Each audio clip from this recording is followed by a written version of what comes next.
Welcome in, everybody, to Scout's Eye on Football for this Monday, what is today? April 26th. It's a Monday of draft day. That's what I know, as we have been bringing you a daily preview all last week. And we're going to do it today, tomorrow, Wednesday, and, of course, Thursday and Friday. We're going to be bringing you the draft. We have taken you through 6 of the 8 divisions. We've got the NFC South today. We've got the NFC West tomorrow.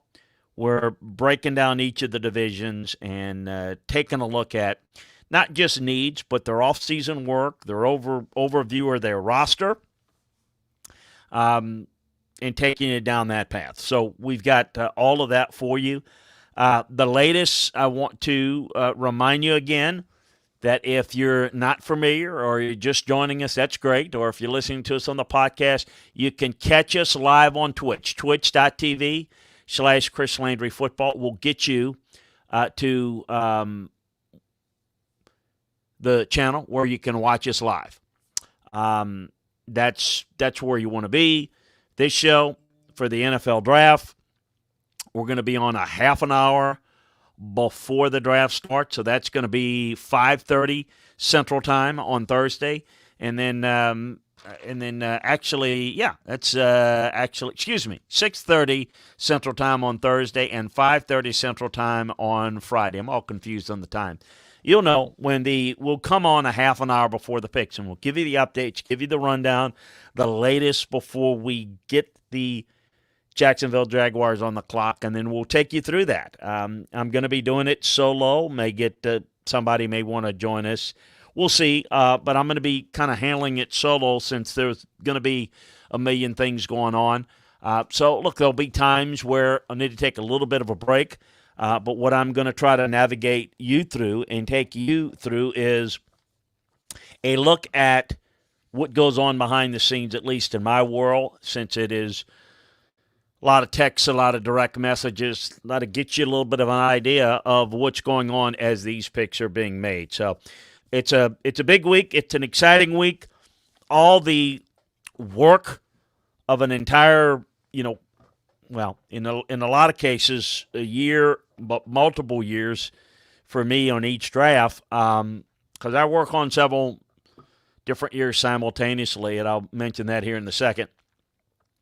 But a lot of that is the culmination of who's going to go where. And I'm going to give you the latest here in a bit. But look, the draft process is one that takes a long time. People ask me, well, how do you do it in my consulting role? Because now I am involved with college teams and NFL teams. What I try to do is I track guys coming out of high school, and I study quite a bit of them coming from high school to college. So I get a good feel for studying these guys. So by the time they're eligible for the draft, I've known them for several years and know about them and kind of see how they progress. And, it's not about, well, you go back and study them and revert back. You already know that because you kind of lived it with them. But then there is a lot of going back and forth and checking on guys and doing a lot more work on them. And that's kind of where we are. We're in the final stages. By the way, some reminders at LandryFootball.com. Yes, we've got Inside the Draft Room, each team-by-team analysis over at LandryFootball.com. Make sure that you check that out. On the clock for every 32 teams. We'll get into detail. We have the horizontal board, the position boards, and scouting reports on every player in the draft. I've got my entire list, for example, of these are players that's up on the draft board. My notes that have been put up there. This is 500 or so pages, chock full of pages, scouting reports on all of them. You can check them out over at LandryFootball.com. But the first pick, Trevor Lawrence, to undrafted free agents, you're going to have all the information on there. But I've also put some things that I think you may be interested in up on Landry Football. And if those of you that are not members and maybe thinking about being members and what it's like, I've got some free articles that are up there. things that are pertaining to the history of the draft. Players that maybe were busts and why. Some of the best scouts in history of the NFL. Some what goes on inside a draft room on draft day. Life on the road as a scout. Kind of a recap of the history of the NFL draft. Got a lot of things that I think you're going to be interested in. It will take you into some stories that some of them probably took place before you were even born. It gives you a really good, fun, the stories that go on every day, they've been going on, for every draft, they've been going on for years and years. So we've got all that for you, so make sure that you take advantage of that. Also up at LandryFootball.com, since, look, the hay's in the barn, the work, the scouting reports, and the boards, the draft boards that are up there, that's all in. What already, and certainly dealing with meetings and working with teams on strategy and who might be there, and we're going to get into some of that in a minute. If you want an early look at 2022, I already got that up. I got the initial checklist. No, this is not how it's going to look next year and who's coming off the board first next year. That's going to be determined by the play next year, this coming season, I should say. But you want to know who the top players are. You can check that out there right now. An early look, a 2022 horizontal draft board checklist over at LandryFootball.com. You check that out. I got that there. Who are some of the top players? You'll have, I've got, I think, in an initial group, 32, in a checklist of 35, almost 70 players. And there are a lot more, but you start to familiarize yourself with who these players are, where they are. So when you start thinking about the college season and you want to at least be aware of who some of those players are, God willing, we're going to have a normal season. A lot of these guys play. You're going to get a good feel for it. So that's out of the way. I want to remind you that we'll take your questions here. See, Kev Villargo has joined us again, cheering us on 200 bits. Really appreciate you, Kevin, doing that. You're a big-time supporter of what we're doing and a big reason why we do it. If you want to be like Kev and be a good member and supporter of this program, go to twitch.tv/Chris Landry Football. Sign up, register. Subscribe, rather. You can listen to what we've got for you there. Join us in the chat room. Communicate with us. Hit the heart button at the top of the page and cheer us on a few bits like Kev did. Go cheer 200 or what have you. We really appreciate you. This is what we're doing this for. So I'm going to get into the NFC South, but the latest news, obviously, at least from my vantage point of understanding where teams are thinking or leaning at this point, number 3. Look, there's this lot of talk about they're still trying to decide in the draft room in San Francisco. There's dirt going back and forth. That's not what's going on. The decision's been made, I can tell you, of what they're going to do. Kyle Shanahan is going to have the final say.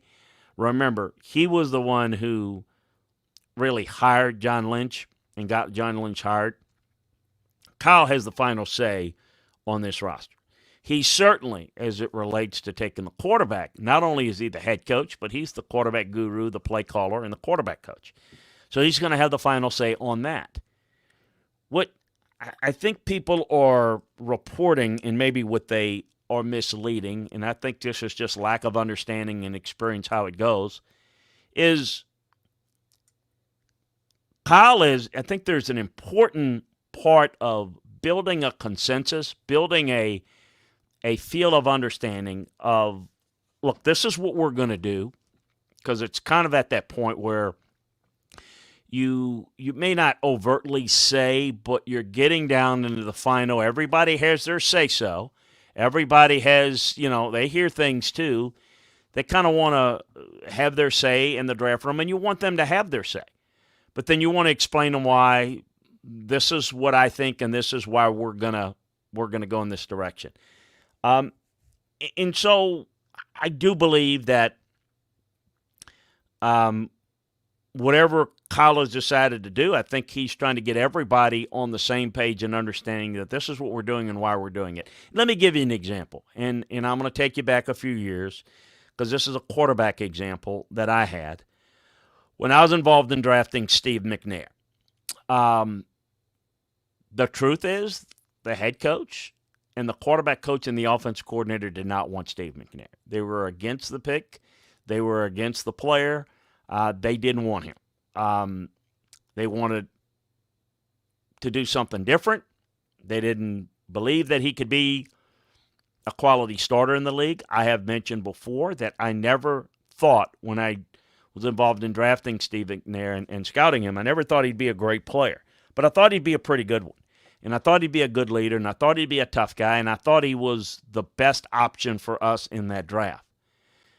And that's important to understand. You're not drafting for all eternity. You're drafting in an individual draft.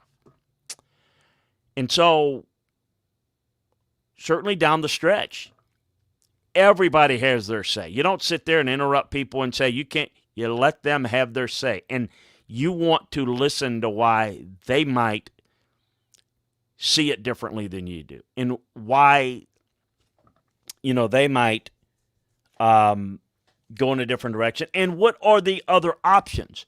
So it's important to be able to craft the right questions, to garner the right answers, to make the right decisions. And in the end, if everybody has their say, then you have to make a decision as a decision maker, and then you have to say, look, in the end, this is what we're doing, and here's why we're doing it. And if you hear everybody out, that is the right way to do it. And I say everybody that has done the work, that's qualified to give a report and analyze the player. The coaches, the scouts, not anybody else, okay? You don't listen to outside noise or media or anything like that. So once everybody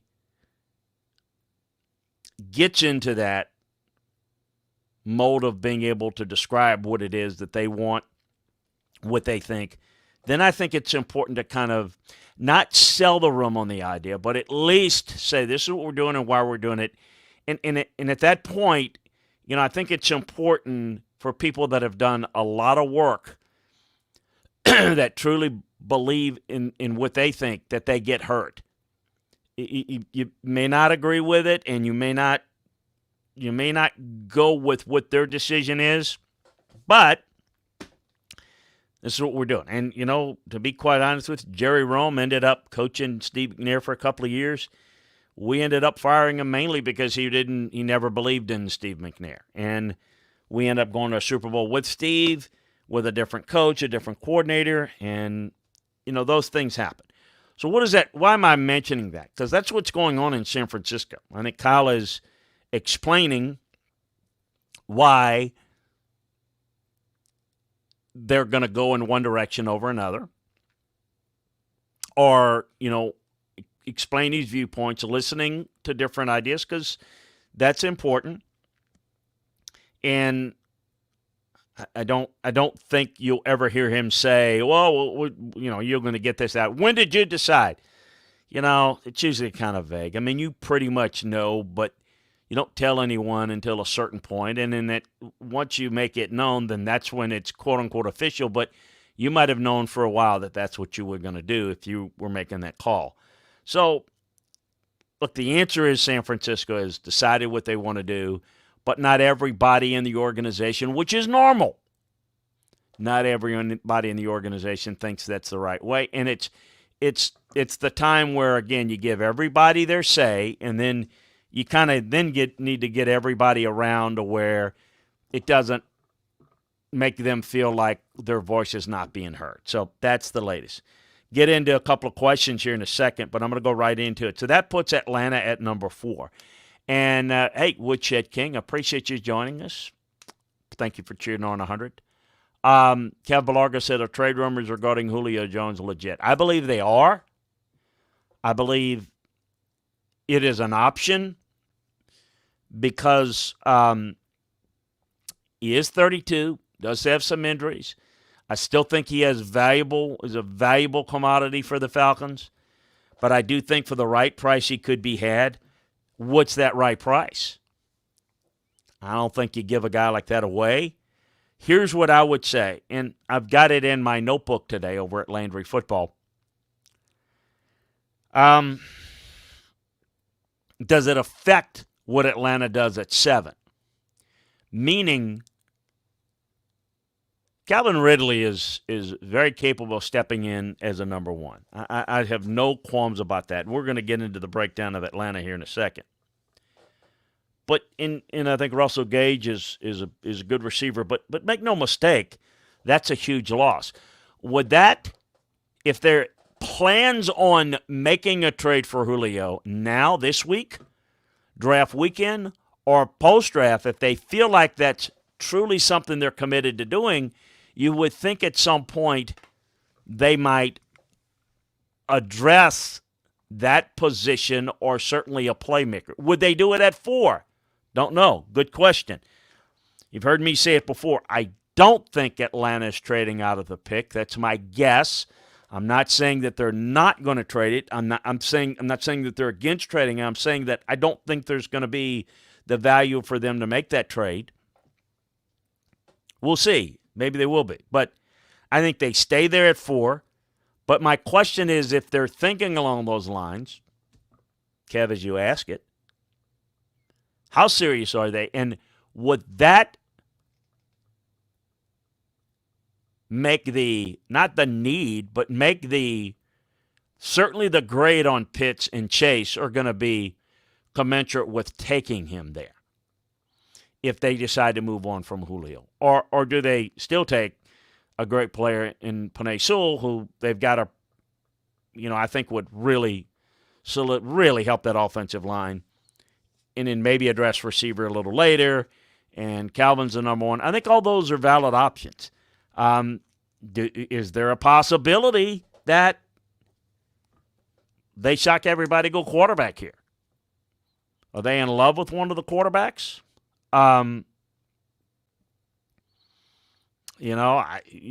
He's there. Do they rebound?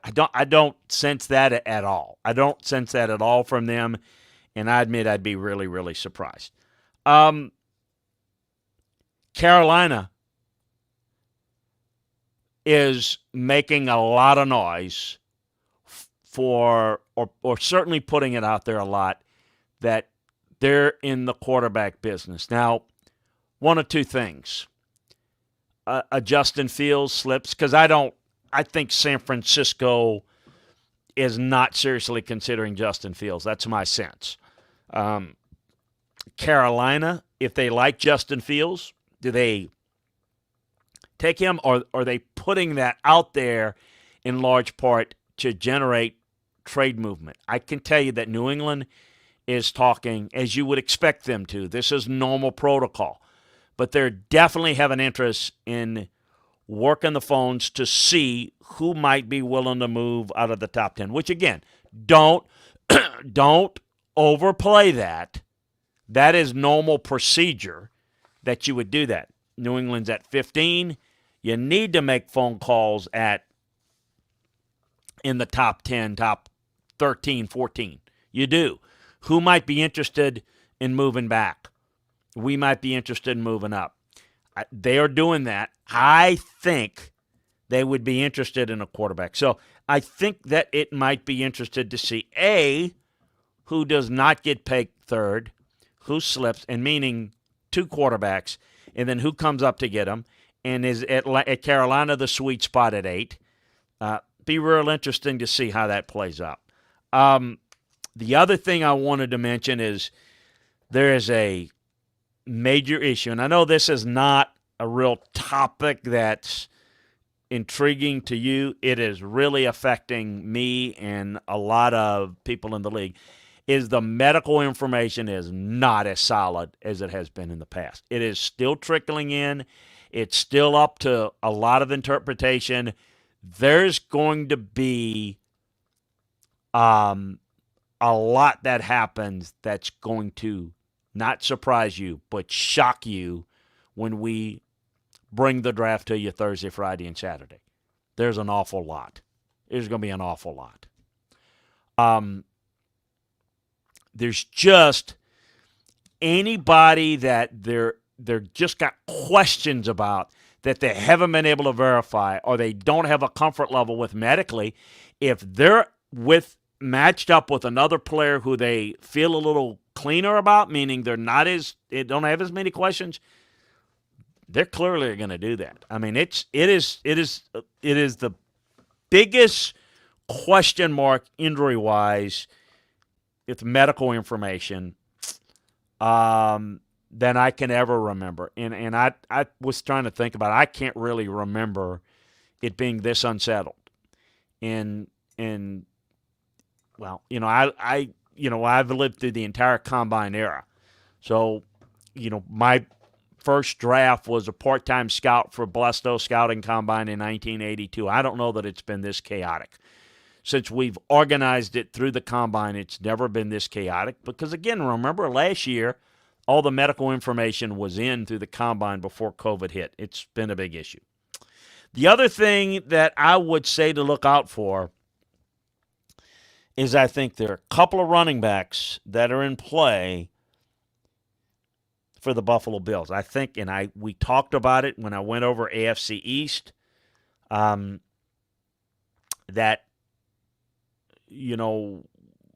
running back was definitely in play there. And I think there are two guys, and I think there are one in particular that they may be interested in. I give a little bit of nugget in our notebook today on that. So those are some things that kind of jump out at me. Hit me with your questions. Appreciate. We see Nola Jacks come on board. Hey, Fantasy Football 1-on-1. What's up with you, sir? I appreciate both of you joining us. And again, we've got the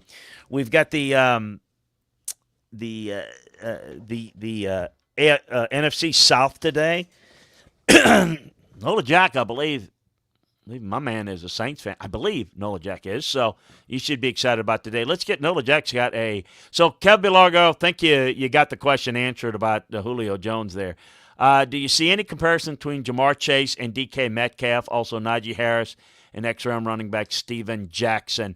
Najee Harris is better than Steven Jackson. He's much more explosive, very underrated as receiver. Steven was a really versatile back with good hands, advanced route running ability coming out of Oregon State. Najee Harris is a more explosive back with more power. Jamar Chase and DK Metcalf, no, they're quite a bit different. I tell you who Jamar Chase is.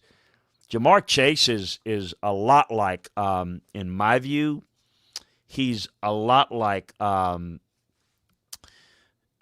he's a more athletic Anquan Bolden. I mean, he's built a lot like Anquan Bolden was. He's physical. He's a little bit of those two guys, which really jumps out at me. So I think that's kind of the better way to describe him in my mind. More athletic than Bolden, can run better than Anquan could coming out of college. But a high point the ball, physical guy over the middle. I think that's the view of him. I can see some of the things that Anthony Brown did coming out of Central Michigan on the field in him too. But I think Jamar is obviously won't be long to see his name in. Hey, appreciate throw in more of your questions. We're going to get to them here. I'm going to run through the NFC South as I have been doing through all the divisions. Let's start with Atlanta. And Falcons last year 4-12. Their secondary is a big time. Liability last year. They ranked 5th to last among 32 graded secondaries in coverage. They gave up more 20-plus yard pass plays than any other group in the league. It was a big-time problem. Now, that was partly due to their coverage ability, partly due to their play up front. They're going to need to be aggressive with the secondary and hope A.J. Terrell, who I think has a chance to develop, takes a second-year leap. They have one of the top interior defensive linemen in the game in Grady Jarrett, but the defensive front out of that sorely lacking. They've really missed on the edge. Dante Fowler Jr., Stephen Meads, Tuatu Mariner, Charles Harris were ineffective last year. They really struggled in their pass rush grades. Their edge rushers tied for the second fewest pressures generated with only 89.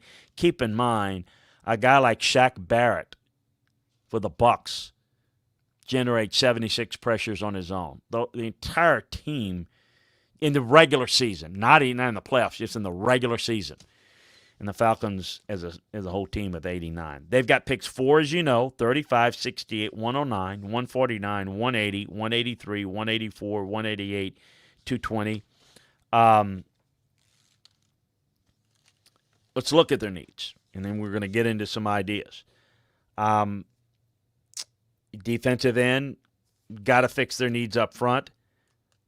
Don't see value there at 4, but I think there's some depth they've got to hit with at least one of those guys, not 2, somewhere along the line. We're going to get in some of the free agent movements as we do with all of these, but cornerbacks. I think a better pass rush will help a pedestrian group of corners, but upgrades are needed there. Sign Fabian Moreau, not enough. The secondary, I mean, Keanu Neal is gone, and it's a guy that graded very well, and they took very high a few years ago. The safeties are needing of at least a couple of guys. I'm not crazy about Harrison, Deron Harmon long term. Running back, that position struggled. I mean, you look at the back end of the defense. You look at the defensive line. We just addressed defensive end, defensive tackle. Grady Jarrett, nothing. I mean, what do you have? You don't have anything on the Grady Jarrett. You've got a young corner in Terrell. I mean, you don't have enough. You don't have enough at safety. You don't have enough at corner. You don't have enough at defensive end. You don't have enough there. Quite frankly, Deion Jones is an excellent linebacker. There's not enough there at linebacker. They got needs all over the place on defense. I mean, left and right, right and left. And the reason why that's not being talked about at 4 is there's not a defensive end or a defensive tackle or a linebacker or a corner that's worth there at 4. That's smart to go in another direction, in my opinion, in terms of value. How about the offense?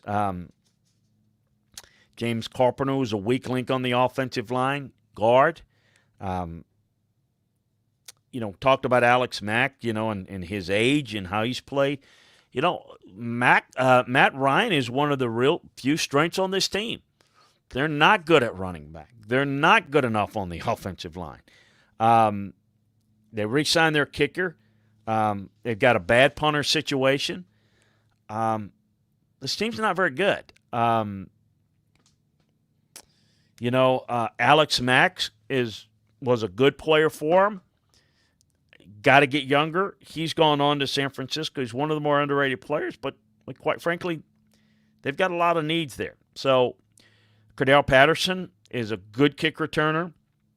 Mike Davis did a good job as a replacement for Christian McCaffrey, and I think was a good signing, but he's not the long-range answer. I thought Deron Harmon played well at safety for the Lions last year, but not the long-range answer there. Eric Harris, versatile player, can play multiple spots. He's a backup safety. Right now, he'd have to start. Keanu Neal was once a terrific safety. Injuries affected it. They let him go. He's going to go with Dan Quinn in Dallas. We talked about that with the Cowboys. Alex Mack probably played as well as anybody on the Falcons team. Well, one of the top 2-3 graded players in the Super Bowl before the Patriots made their comeback. He was outstanding. But he's 35, moved on. His team has the look and feel of a rebuild. They're just not very talented.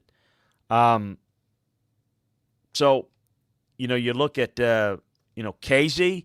That's another safety that I really liked, played well for him. He had 10 interceptions in 2 years, but played just 4 games this past year due to a torn Achilles. He's also gone with the Cowboys. So the Falcons' safeties are now in Dallas.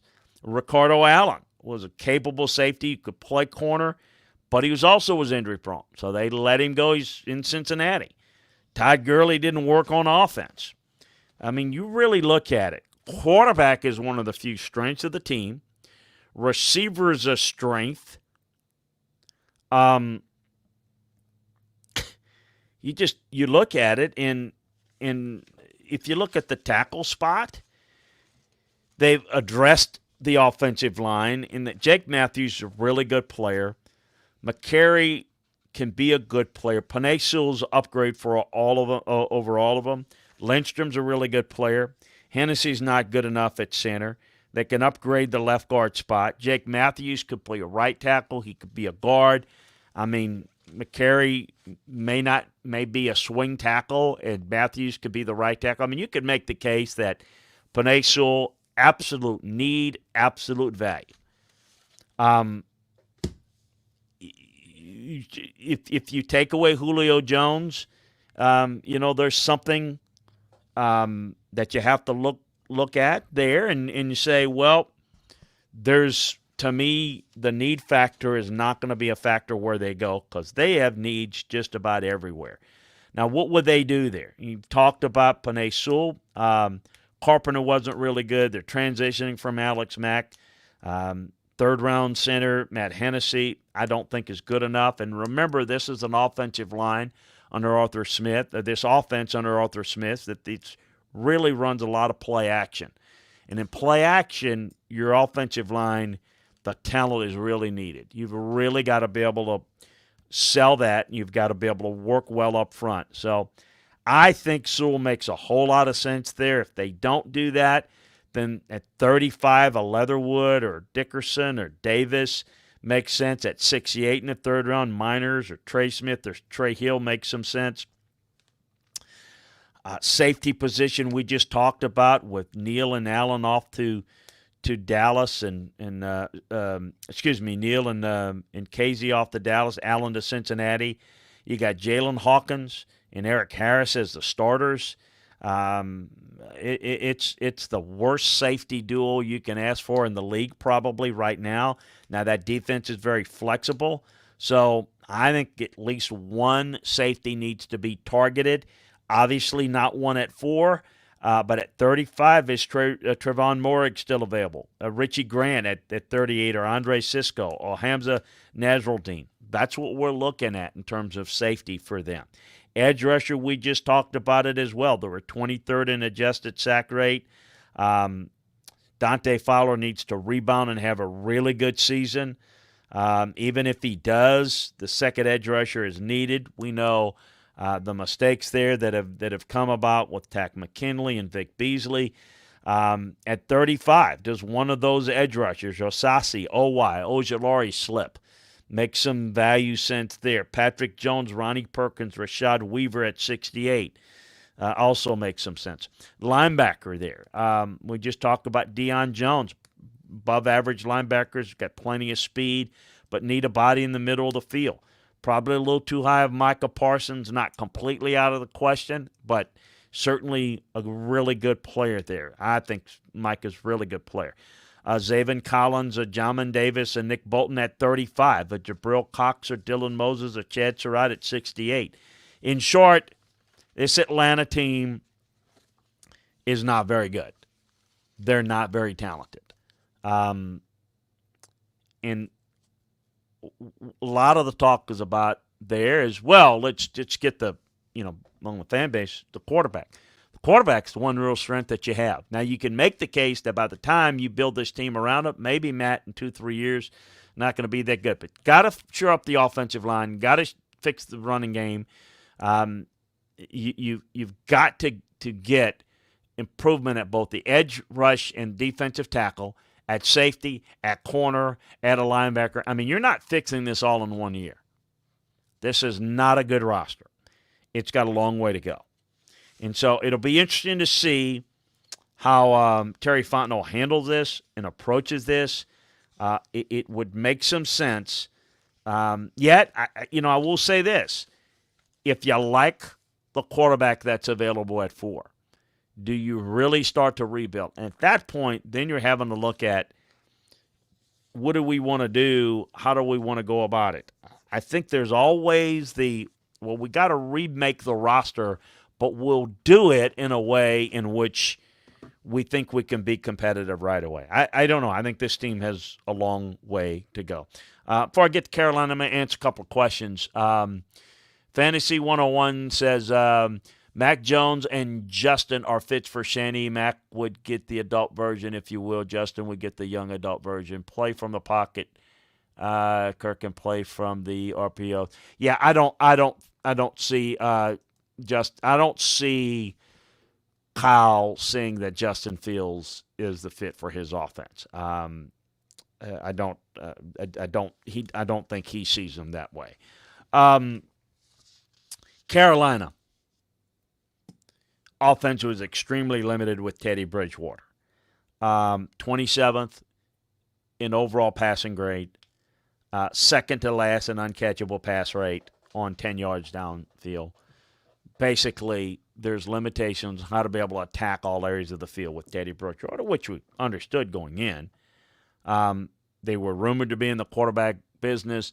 They went out inside, traded for Sam Darnold. Now, here's the thing. Is there legitimacy? Can I make sense out of them taking a quarterback at 8? Well, if they really like Justin Fields, if they really are Trey Lance, whoever is there, Mac Jones, whoever is there, if they really like him and they really think he's better than Sam Darnold, I think they'd absolutely consider it, and then would let it play out. Look, remember, and this is a different situation. It's different than take him at 8. Seattle had paid Matt Flynn a lot of money at that time, and then drafted Russell Wilson in the 3rd round with the idea that they thought maybe he had a chance. Then they moved on from Matt Flynn pretty quickly, and Russell Wilson won the team. Could that happen with one of these young quarterbacks? It's one of the reasons why I think they're holding off on giving the 5th-year option to Sam Darnold. It is very possible if they love one of those quarterbacks and don't think he's going to be available and he's there at 8, that they would take him. It's also equally likely that they'd like to get somebody to move up. And it really depends upon, obviously, having done the evaluation in comparative measures to look at Sam Darnold versus the quarterback in this draft. If you look at the receiving core, DJ Moore, Robbie Anderson found success in Joe Brady's first year. Both graded out pretty well, but the depth for the issue there. They finished 5-11. I thought they were competitive on film in most games. They got 8, 39, 73, 114, 152, 194, 223. Their needs. Their defense linebackers were a mess. They missed Kuechly. They missed Thomas Davis, no question. Michael Parsons would make a whole lot of sense. Even though they signed Hassan Reddick and Denzel Perryman, got to get Hassan. He's not an off-ball linebacker. He's a guy that can get up the field. That's certainly someone I would not rule out there. It's someone of value at a need. Cornerback. James Bradbury was another former prominent Panther who was missed. They need a new corner opposite Dante Jackson. Pardon me.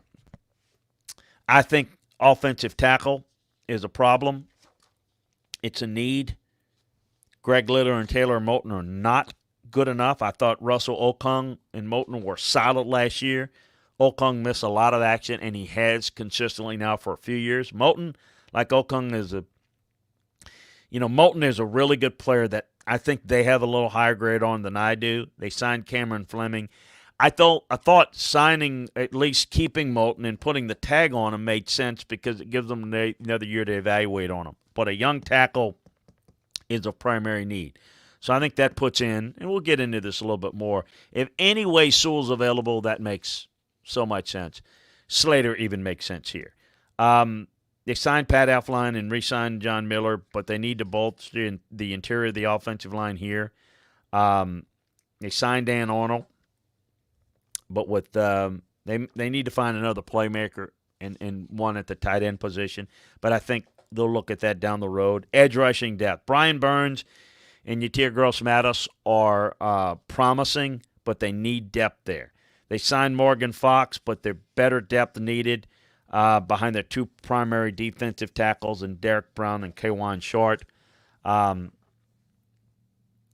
Look at the free agent moves. Hassan Reddick coming over from the Cardinals. Now, the Cardinals figured out how to play Reddick. They started him off as an off-ball linebacker. That's not what he is. Cardinals put him on the edge. He thrived, 12.5 sacks. That's what this guy can do. And I think Reddick will end up being the edge rushing depth that they're looking for. But a young guy is something they would look at. Now, Perryman, who signed off from the Chargers, 2-year deal, is a two-down run defender, and he's really good, though. So he's a situational player. When Perryman wasn't in the lineup, the Chargers' run defense really struggled. He's a really good run defender, situational guy.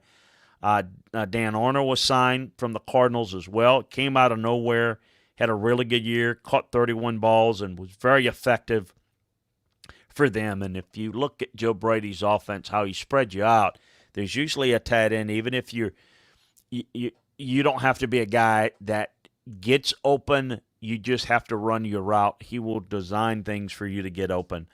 On the Panthers free agent, again, Taylor Moton is improved every year. We'll see what he can do. Now, they like him a lot. I like him a little. I think another big year, and I think they feel like they may have a good right tackle there. And another good year, I think they'll probably be ready to pay him some money. But the left tackle situation, again, is a concern. John Miller is a capable starter if he's healthy. Injury concerns have been a problem. So, quarterback, Sam Darnold, we've seen where they would go there. I think you need to throw in the possibility of a trade, or one of the remaining quarterbacks at number 8 are all in play. Tackle, Sewell and Slater are definitely in play at 8. I just don't think that Cam Irvin and Greg Little are good stopgap moves that prevent you from forcing a pick, but I don't think they're the answers. In the second round, Leatherwood, Radness, Eichenberg, Hudson, Little, Christensen, second, third round. Those are options there at tackle for Carolina. Outside corner with Douglas and Elder, Dante Jackson is the only thing left. Tony Pride and Rashawn Melvin are the other two guys. They did not grade out well as cover guys. So I think it's definitely high at 8 for Surtain, but, we'll see. I think they'll be a better player. I think they'll be may not be the biggest need, but they'll be the Micah Parsons, an offensive tackle. I think there'll be better options. But I would not rule out, if they really, really love Surtain, Horn fairly. I think at 39, Newsom, Stokes, Campbell makes more sense. Melifanu, Joseph, Adebo a little later. I do think one position that would be in play that we haven't talked about is a playmaking receiver. A guy that could play, you lose, DJ Moore, Robbie Anderson, Christian McCaffrey soaked up most of the targets, but, the Curtis Samuel replacement is needed. Now, they got David Moore on a 2-year deal, but I think a receiver here. Jalen Waddle, I think, is in play here. So, at 8, again, Chase, Pitts off the board. One of the receivers, particularly Waddle, I think they like best among the receivers. I think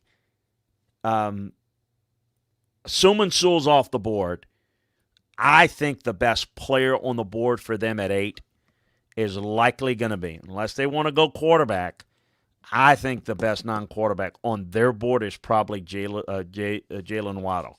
So let's kind of see where it goes at 8 and the trade possibilities. I think Sewell's gone. I think Pitts is gone. I think Chase is gone. But we'll see. Let's take a look at the New Orleans Saints here, and we're going to get into it. I think we've got a question.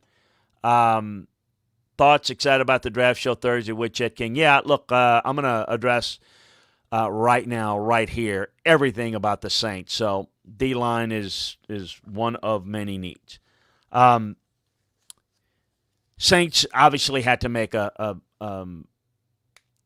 and I'm going to get Aaron Schenk there. I see join us on Twitch as well. I'm going to get to yours after we get through the Saints and the Bucks here. I'll even go over if I need to the time allotment that I've had. Everyone is aware. Certainly, Woodchet King is very aware that the Saints cap situation. A lot of moves have been made regarding that. And I think there's some players that played well, that were fits for a team, that were trying to make a run, that, the Emmanuel Sanders, Janoris Jenkins type guys were really better fits in a team that's trying to make a run like last year than they are kind of building towards the future. But that leaves some holes, and so let's get into it. Torquan Smith, got to step up along Michael Thomas. Corner is going to be a big-time need that they need to address. Defensive line, we're going to get into that. The Drew Brees era is over. They've got to move on, and they've got 28, they've got 60, they've got 99, 106, 134, 219, 230, and 257. They hold all their picks in round 1 through 4 and 6 through 7. Next year, they traded away a conditional fifth-round pick as part of the Quan Alexander trade. Look, we're going to go in a number of different areas. So we're going to talk a little bit about safeties. Malcolm Jenkins, of course, is a good short area zone player and a playmaker, but not a good cover guy. I like Marcus Williams. I think he's a really good player. I think he's underrated. Receiver, there's you wonder where there's going to be a number 2. The corner position is a need. I think adding a young offensive lineman at guard might be something that they want to do and add. So, I think those are primary needs. You lose Trey Hendrickson. That is something that you've got to replace. You've got to replace pressure off the edge. Capasson is a good signing for him at tackle, but defensive tackle that Woodshed King has brought up is a real problem there. There's no question.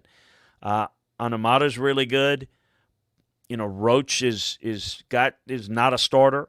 Shai Tuttle, they just don't have the answers there. Now, you can make the case that Capasson at edge, Davenport has to step up opposite of Cam Jordan. There's a little bit more optimism at end. Defensive tackle, there's absolute need with the young guy. There's no question about that. Anzalone was a guy that they probably need to move on from because he couldn't stay healthy, but he's a good player. The quarterback situation is not something that is high on Sean Payton's wish list as maybe some people might think. So those are some initial thoughts. We're going to get into a little bit more. Let's go into some of their signings, though. Some which you may not be paying much attention to, but I think you need to know about. Alex Armah from the Panthers. He's a strong blocking fullback. Thought he did a really good job blocking for Mike Davis. In this offense, you got to have a little bit more versatility, but being able to run the football, being able to be really good, setting up the run game is, I think, going to even be more of a factor. It's important. Marcus Williams, we mentioned, was franchised.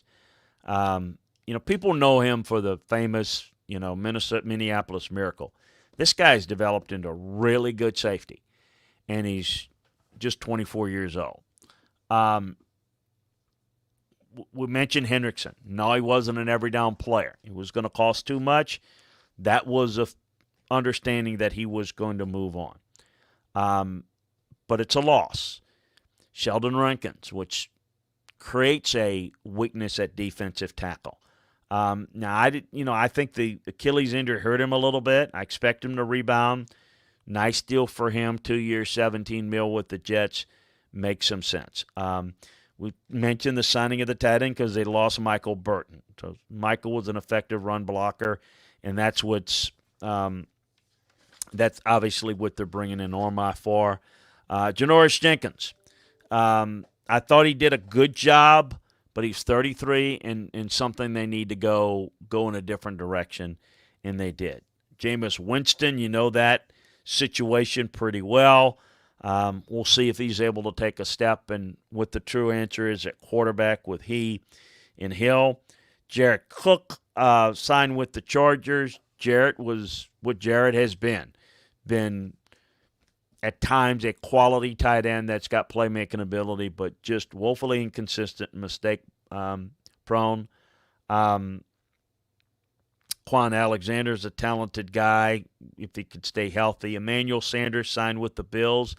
He wasn't real effective for them. He didn't accomplish what they had hoped when he had to step up and be the number one guy. He just wasn't it.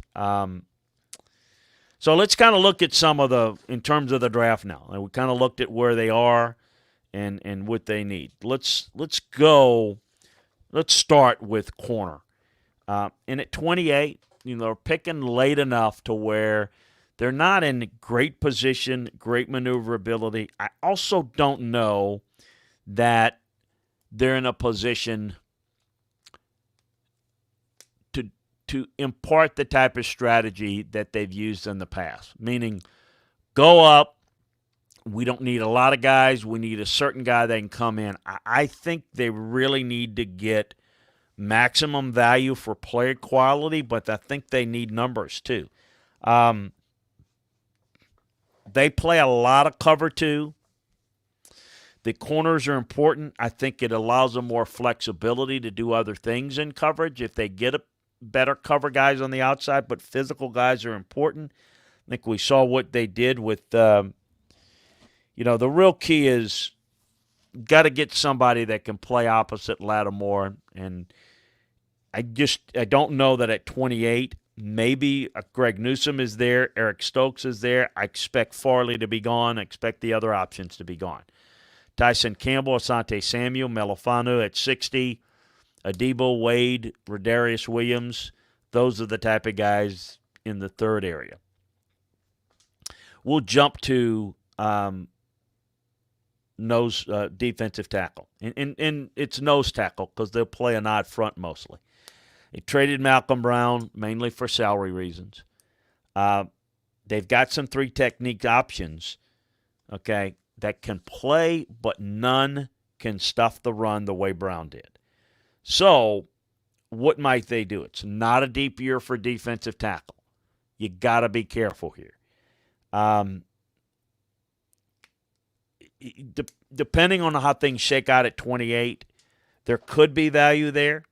On Zaworski of Washington, Barmore, one is probably gone, if not both. Davion Nixon's a little high there, in my opinion.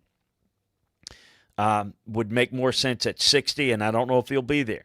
Elaine McNeil is another option, but I think you got to be careful. As much of it is as a need, sometimes you just need to back off and get a player because they've got a ton of other needs, and maybe you sign a veteran that will become available at some point that you got to plug in and play. Look, that's the luxury or the difficulty of dealing with the salary cap situation is you're going to lose certain guys and you're going to have to plug and play and do the best that you can. Linebacker, Quan was released on a cap savings. He played fairly well, but then when he had the Achilles tear, it was a problem. So you're dealing with at linebacker, a group that's just not really good. You're looking at Demario Davis that was outstanding and a leader, but you really don't have on either side of him at Sam or Will that's good enough. So you start looking at options. Jeremiah Owusu-Koramoah, Zaven Collins would be great value there. Jamin Davis would be really good value. At 60 would be guys like Nick Bolton and Jabril Cox and Dylan Moses. Third round of Chad Surratt, Baron Browning, or Amani Rice. And then just look at outside receiver. At 28, I don't know that there'll be great value there, depending upon their medical grade on Terrence Marshall. It makes some sense, Rashad Bateman. But maybe a Tywin Wallace, a Dwami Brown at 60. Sage Surratt, Dwayne Eskridge in the third round, Seth Williams, Nico Collins. Those are the type of guys that I think would represent some value. So Safety, Trevon Moehrig would probably not the direction they would go, but would be somebody they would consider at 28. We went on the corner situation in the receiver position. Don't see them going for an interior offensive lineman. Edge rusher is a possibility that we should address a little bit, and linebacker as well that we just addressed. I addressed defensive tackle. I think edge rusher, I think, is something we need to look at as a possibility for them, and where there's value. I think Greg Rousseau is probably gone. Phillips probably gone. Kwity Paye's probably gone. Joe Tryon would be a consideration there at 28. We'll have to see where it goes. I think at 28 there'll be a really good player, and I think there'll be a player that'll be ranked really high. It's just really hard to say. I would say that if you're looking at guys, Ojulari, Owusu-Koramoah, Zaven Collins, Rousseau, Jason Nawai of Penn State, Jalen Phillips probably gone. I think there'll be one of those guys that'll be there at 28. It's not going to fill your defensive tackle position. But you can't go in and say, we got to go, just like somebody asked me with Cleveland when we were doing the AFC North, just because the defensive tackle position is a big need, you don't have a starter. You can't go take the best defensive tackle on the board. It's not going to upgrade you, and you're passing over a better player, and you got too many other needs. And everybody's got needs, even the ones you don't think they have a lot of needs. They do, and believe me, needs are gonna grow out of a season through depth issues. So I would like to see there's value where at defensive tackle at 28. I'm not seeing it right now. I really don't. I just think there's going to be a better player at another position. We'll see how they do it. I trained Jeff Ireland. Jeff Ireland worked for me, and I took him on the road a lot. I think he does a good job for Sean. Mickey kind of coordinates things, but he's not really involved in the evaluation process. I think Jeff and the staff there do a good job of identifying players and finding good guys. I think they've actually done a pretty good job of building rosters and getting good players, but they've lost some of those guys due to salary cap issues for trying to make a go of it. So, look, upgrade in the secondary, upgrade in defensive line, upgrade at linebacker. All three levels could use help there. I think unless, the right type of receiver, I think adding to the mix, we didn't address tight end. I think that's something that maybe that they'll address at some point. But, they like Troutman, Vanette. I think that there's enough need there to where you don't have to force a pick. I think the player of value will certainly fit the need. And on to Tampa. Look, this is clearly the best roster in the division by far. There's no glaring need. They brought back a lot of their guys. They have done what the Saints have tried to do, but they got a Super Bowl out of it, and the Saints have not been able to do it. The roster's not perfect, okay?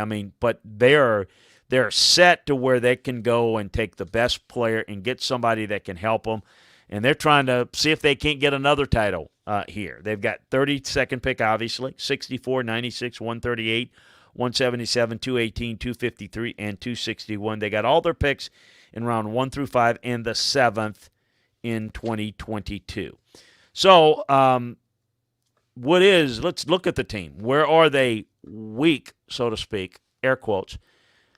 Corner. That's got to be addressed, I think. And I think that's something that they'll look at.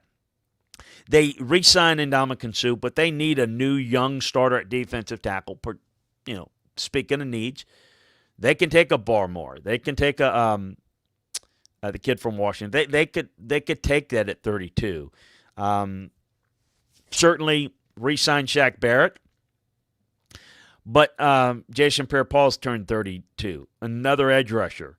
Certainly of value there at 32. To me, that's where it would make a lot of sense at one of those positions. Now, they franchised Chris Godwin. Don't know the status is still unknown on Antonio Brown. That might be something they address at some point. They re-signed Levante David. Um, a young quarterback. Um, I don't know that they would draft a kicker, but late possibility. They added Giovanni Bernard as a pass-catching back. He turns 30, but he can still play. We mentioned Godwin was re-signed, an exceptional receiver. Levante David is one of the more underrated linebackers in this league. He can still play at an all-pro level, but you wonder how long. Maybe the right young linebacker they'll look at. Shaq Barrett, again, had a ridiculous, 2019 season. A little bit of a regression, but a younger guy at defensive end, as I mentioned. Certainly a young defensive tackle. Young tight end, certainly something that they'll look at. Gronka's going to be back. O.J. Howard, young tight end, adding a guy there.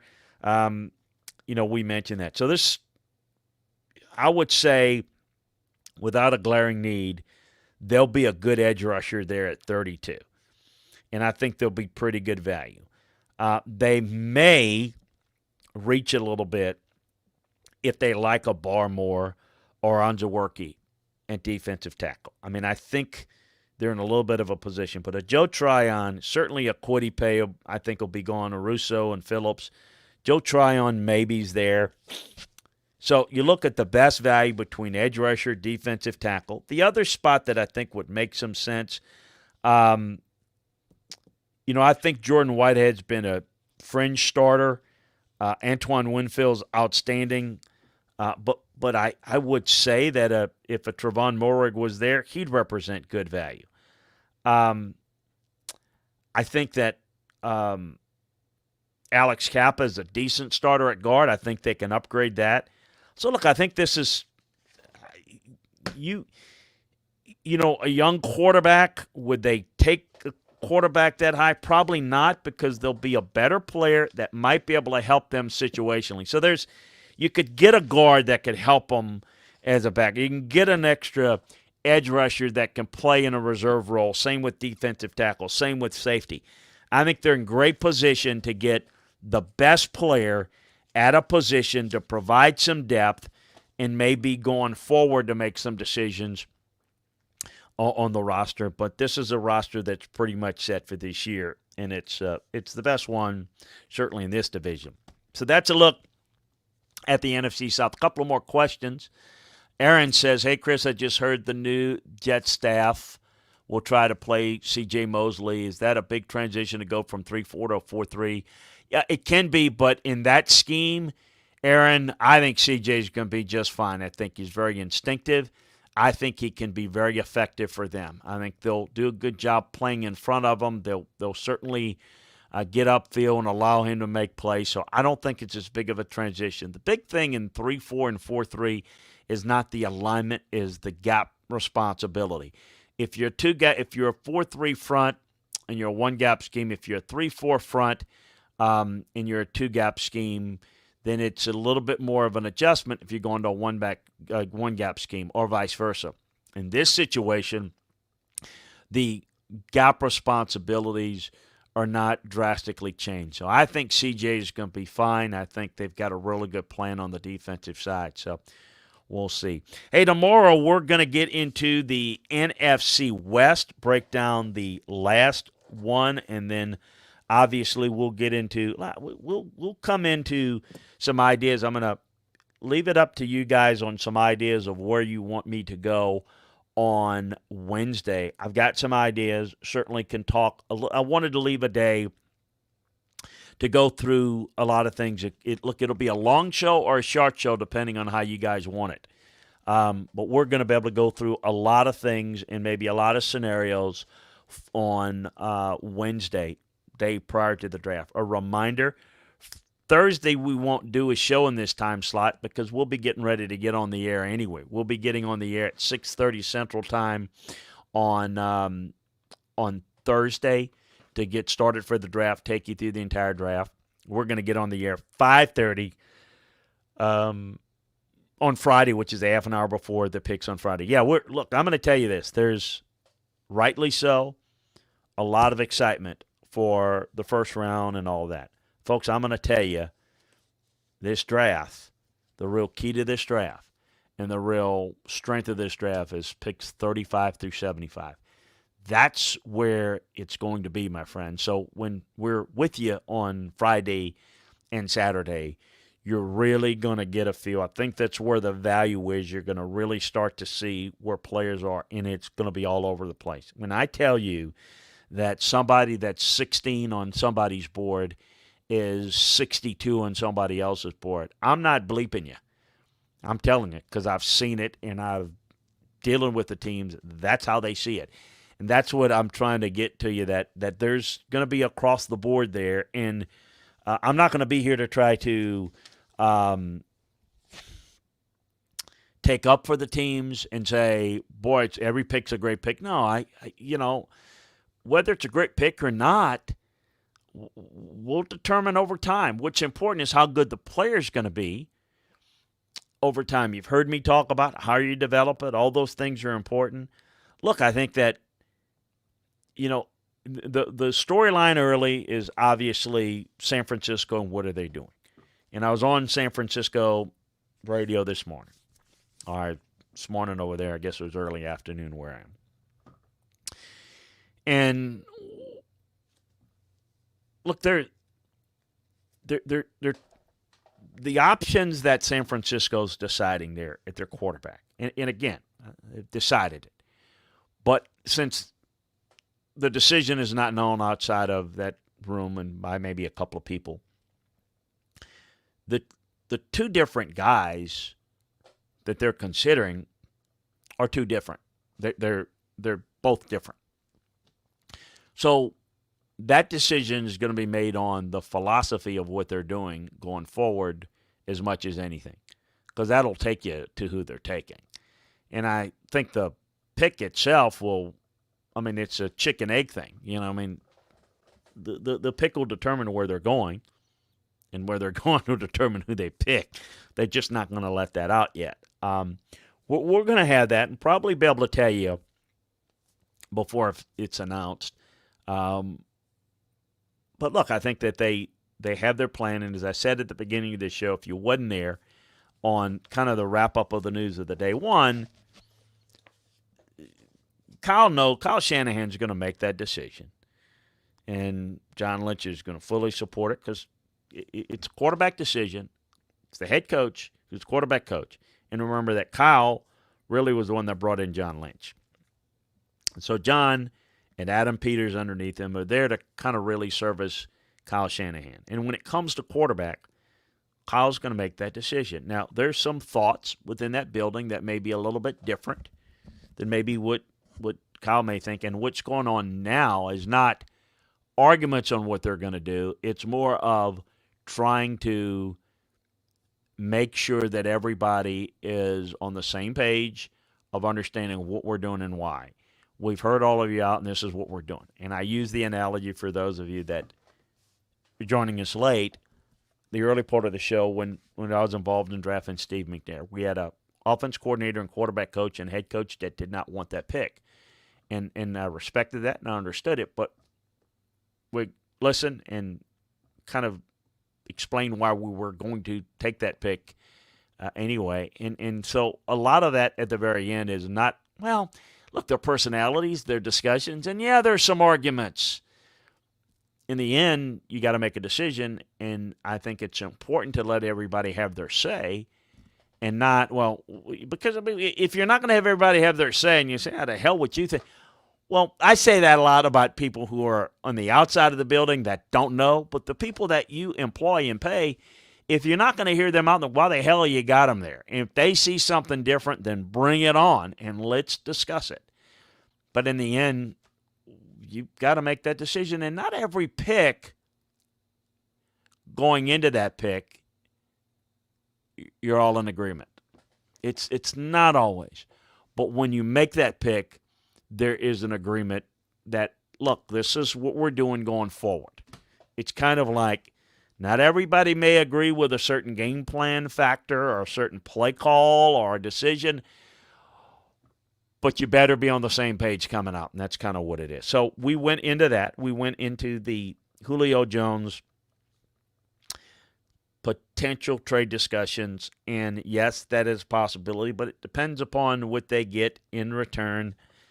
I can tell you that's a John Gruden phone call if I ever heard of it, but what would they get? How far would they have to move? Obviously we know if it would be the Raiders, but whoever, that's something of interest. Carolina, just talking a lot about quarterback, either for the right guy for them at 8 or to provoke movement, which I do know that New England is very interested in maybe moving into the top 10 if their guy's there.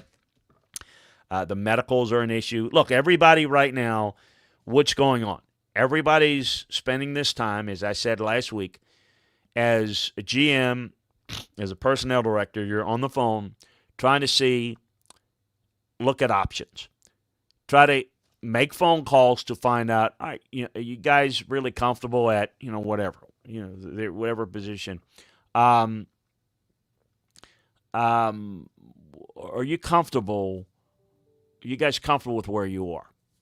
Are you you think it might be? Yeah, we might be. If our guy is not there, we might want to move down. Okay, and you really kind of have a feel for who feels really comfortable about where they are and are not likely to move down, and then who might be you feel more willing to move down. You do a lot of that this week, and then in the process, you try to start to get a feel, and maybe you might get a feel not just so much for them, but what maybe somebody else might be doing right in front of them right after. They may have some intel that you can use. You kind of put it together. You got to try to make sense of it.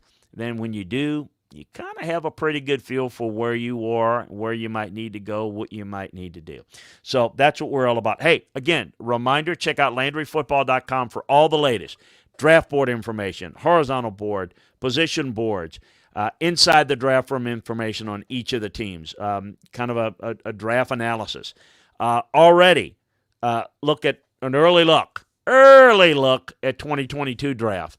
Absolutely there. Tomorrow we're going to wrap up NFC West, go through each of their off seasons, and then obviously we'll get you the update on the latest. And then, look, you want to be a producer?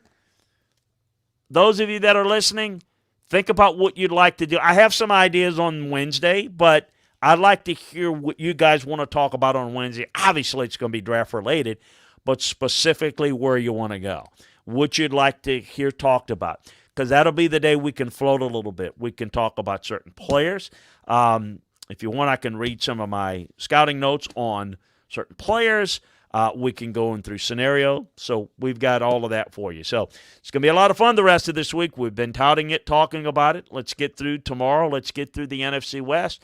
And we'll be on to Wednesday. And before you know it, that'll be Draft Eve. And then we'll get you with all the pick-by-pick analysis Thursday, Friday, Saturday, right here on Scout's Eye on College and Pro Football. See you over at LandryFootball.com. See you tomorrow morning. What do we have tomorrow morning? Tomorrow morning is Tuesday, so it'll be SEC football and beyond with myself and Neil McCready. Be some draft talk there, some other stuff as well. I think we'll probably touch base on Wednesday morning on Scout's Eye on Football as well, 9 a.m., and then we'll come back again with another edition of this, and then Thursday, Landry Football Podcast, and Friday, SEC Football and Beyond. Keep it here. Check it out. Sign up, subscribe, Twitch TV, LandryFootball.com. You know the drill. Thank you for joining us. Have a great evening. Talk to you tomorrow, everybody.